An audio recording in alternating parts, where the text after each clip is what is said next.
السلام علیکم ورحمۃ اللہ وبرکاتہ. الحمد للہ رب العالمین والعاقبۃ للمتقین والصلاۃ والسلام علی رسولہ الکریم. اعوذ باللہ من الشیطان الرجیم. بسم اللہ الرحمن الرحیم. قال اللہ تعالی فی القرآن المجید والفرقان الحمید لقد کان لکم فی رسول اللہ اسوۃ حسنہ. محترم حضرات، ہم نبی کریم صلی اللہ علیہ وسلم کی سیرت پر سلسلے وار پروگرام کر رہے ہیں اور آج اس کا 162واں درس ہے، 162. ہم اللہ سے دعا کرتے ہیں کہ اللہ تعالیٰ اس سیریل کو مکمل کرائے. ہم بات کر رہے ہیں اس موضوع پر کہ اللہ کے رسول صلی اللہ علیہ وسلم نے جب دعوت کا کام شروع کیا تو آپ نے سب سے پہلے شرک کے خلاف آواز اٹھائی، نیگیٹو انداز میں. پھر اس کے بعد آپ نے پازیٹو انداز میں، مثبت انداز میں توحید پر گفتگو، اور پھر آپ نے دیکھا کہ خدا اور کس کو مانا جاتا ہے، وہ فرشتے تھے، ان پر بات کی. اس کے بعد منطقی ترتیب یہ ہوئی کہ جو یہ کہہ رہا ہے، یعنی جو باتیں یہ بندہ بتلا رہا ہے، اگر اس کی بات پر تم کو یقین نہیں ہوگا تو ماں قبل کی ساری باتیں بیکار ہیں. یعنی میں تقریر کر رہا ہوں اور ایک بیٹھا ہوا آدمی یہ طے کر لے یہ مولوی جھوٹ بول ہی رہا ہے، تو اس کے بیٹھنے سے، اس کے سننے سے کوئی فائدہ نہیں ہوگا، کیونکہ اس نے طے کر رکھا ہے کہ یہ چھوڑ رہا ہے. اب اللہ کے رسول نے توحید پر اتنی اچھی گفتگو کی، شرک کے خلاف عقلی لحاظ سے زبردست دلائل دیے، فرشتوں کے بارے میں ایک پوری پالیسی بتائی.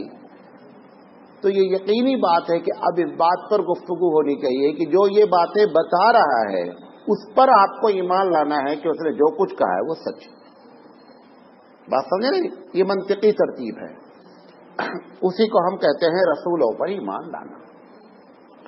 ہم دو باتیں انشاءاللہ بیان کریں گے آج کی محفل میں.